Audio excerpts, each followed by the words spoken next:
Photoshop gives you lots of flexibility to change the edits that you make. In this video, we'll explore how to undo, redo, and step back in time as you're editing. You can follow along with this file from the practice files for this tutorial or an image of your own. Let's start by making some paint strokes on this image. Select the brush tool in the Tools panel. Then go over to the Swatches panel and click on a color there. You can use any color that you like. Move into the image and make a brush stroke.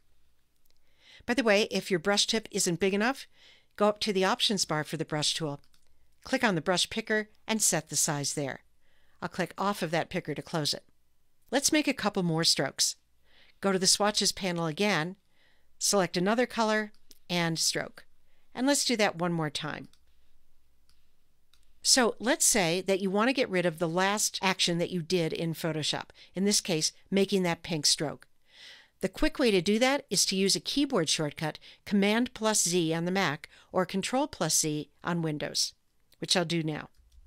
And the pink stroke goes away. I can bring it back by pressing Command+Z again or Control+Z again.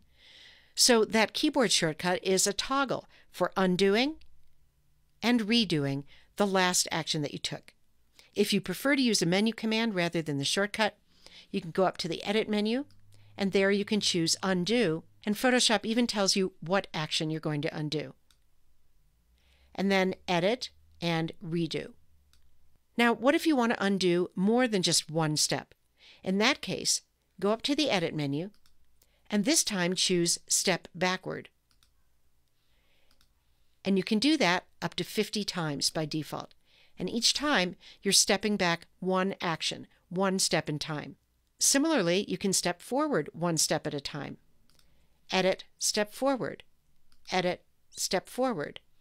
Edit, step forward. There's one more way that you can step through time in Photoshop, and that's using the History panel. The History panel is located here in this collapsed column of panels. If you don't see it, go up to the Window menu and choose History. I'm going to expand this panel by moving down to its bottom bar until I see a double-pointed arrow and then dragging down. So what we see in this panel is a separate bar for each action that I just took on this image. Open and then 3 strokes with the brush tool. Keep your eye on the panel as I make another stroke. My 4th stroke was just recorded in the History panel too.